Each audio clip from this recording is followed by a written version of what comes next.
Hello everyone, my name is Spencer Stabio, and these are all of the 2021 movies I have seen this year, and all of the movies ranked. Now, apologies if I haven't seen any of your favorites. Please let me know down in the comments below. And also, as a heads up, the movies at the bottom of this list are not necessarily bad movies. It's just compared to others, that's just where they ended up.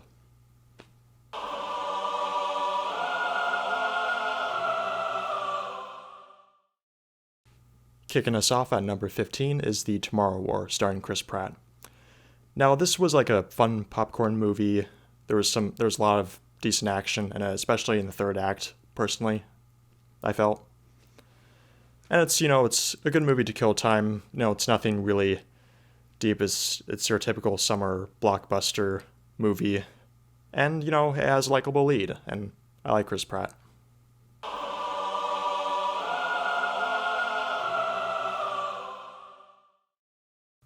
Number 14 is Venom: Let There Be Carnage. Now, just like the first movie, the chemistry between the characters of Eddie and Venom really helps the film. And I had a decent time with it. The pacing and runtime is its biggest strength and weakness. It has... I would have really preferred a longer runtime, just for more necessary exposition on certain motivations of different characters in the story, especially with the character of Carnage and Cletus Cassidy. But yeah, a decent popcorn movie, and I felt that this one was more self-aware than the first. So yeah, I had a decent time with it.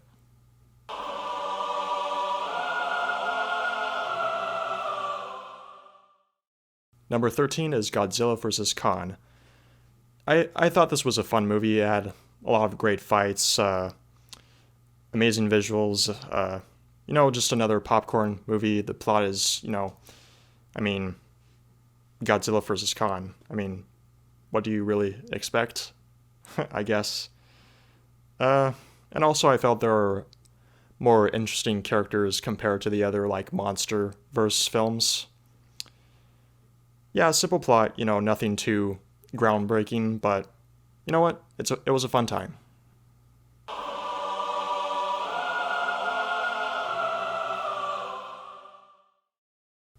Number 12 is Luca.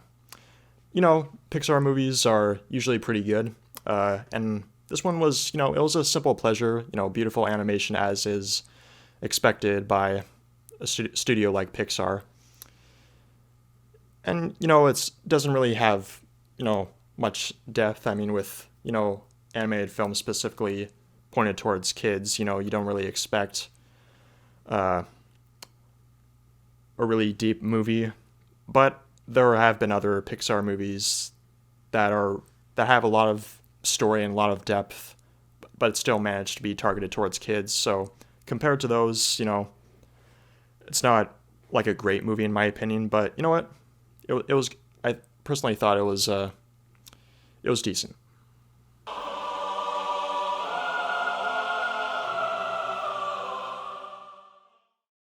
Number 11 is The Suicide Squad.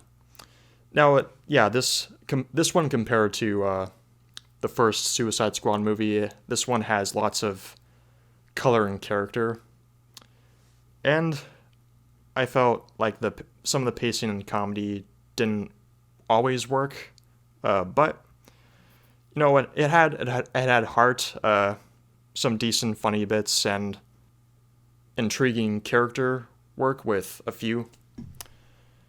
So yeah, it was an improvement over the first. So basically, it was a good time.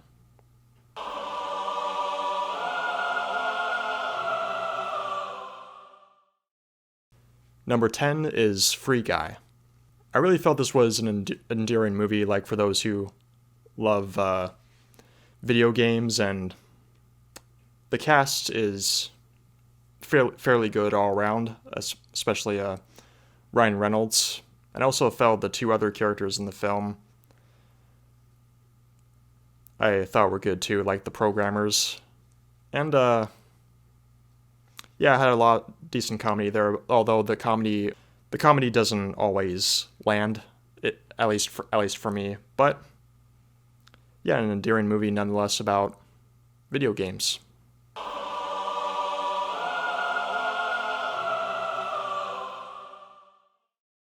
Coming in at number 9 is Ghostbusters Afterlife. Now, what I really appreciate about this movie is the respect it has for the previous Ghostbusters films, and I think it had a good cast, especially the main character. She was really good.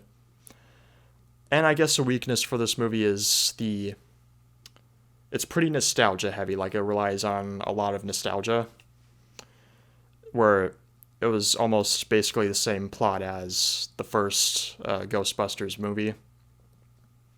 But yeah, it could have been worse, really. But what we got was, it was fun, and it was respectful to the its predecessors, and I appreciate that.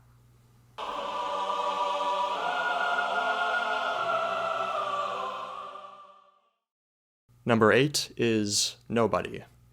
And this film had a lot of great action, and it has a simple plot, but it's a simple plot that is well executed, and the lead performer, he was very likable, in my opinion, and he was the kind of actor that you wouldn't expect to be in an action role, but he managed to pull it off, and I was impressed, and this movie was just a pleasant surprise for me. So yeah, I really recommend it.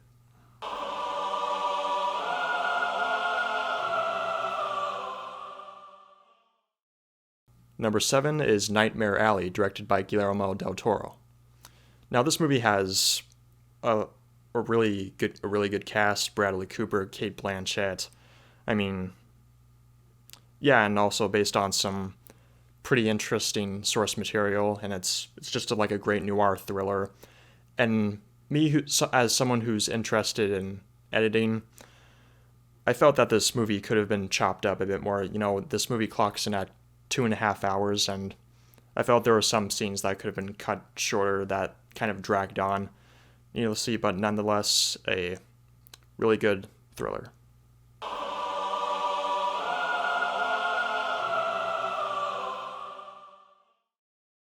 Coming in at number 6 is Last Night in Soho, directed by Edgar Wright, a favorite director of mine. And Edgar Wright has that direction style that just kind of pulls you in and gives you a ride, and this was a very nice thriller with a good cast and some good mystery, and it has a lot of unique things about it, although that uniqueness didn't really stick around for the whole thing. Like in the third act, it kind of got a bit cliche, but it didn't ruin my experience for the film, and I was pretty much intrigued all the way through.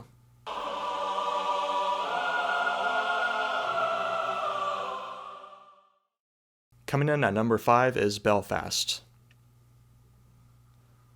Now, there are themes in this movie that I really appreciate, the themes of the importance of childhood, the importance of the connections you have with friends and family, and also the connection you have with your home, wherever that is, and just kind of the things that we see the family in this movie deal with, and having to leave, where, basically their family has, grown up in, and, I felt that, and also just some other themes in here, such as, just having a general respect for others, and also the soundtrack I thought was really good. It was kind of like this slow tempo, like jazz music that was playing that, I don't know, it pulled a bit of emotion out of me. And also, of course, the performances in this movie are good too, and yeah, I recommend it.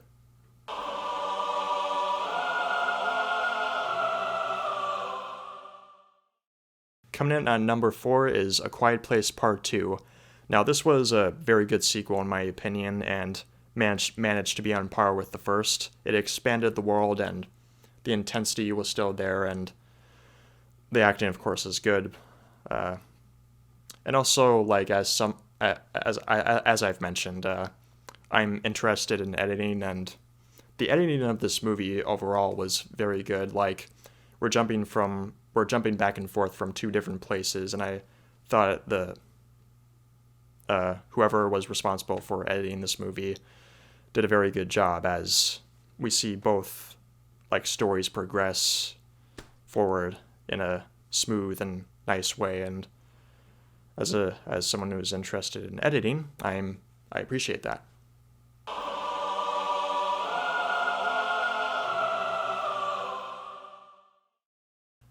Now, coming in at number 3 is Spider-Man: No Way Home. This was a very, very good movie, and it has nostalgia that is done right. Like, nostalgia that it's fan service, but it's fan service that has purpose to the story. It's not just there to, get butts into seats, and say, hey, remember this? It has meaning, like actual meaning to the story itself, to the narrative itself, and it did it in a beautiful way. And overall, this was just like a great theater experience that I'll remember for a long time.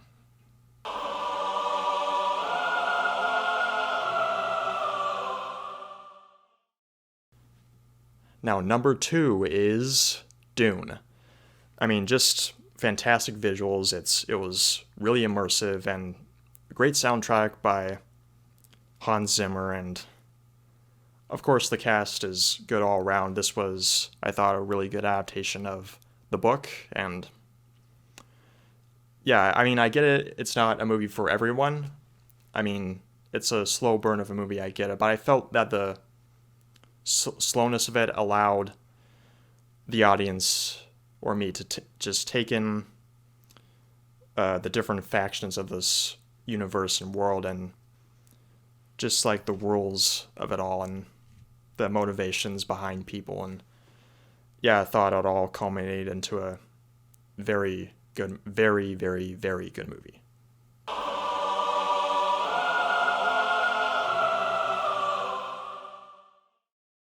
Now, coming in at number 1 is, I mean, I thought about sharing this with people because, I mean, it's considered a bit controversial, but especially about the ending. But number 1 is No Time to Die.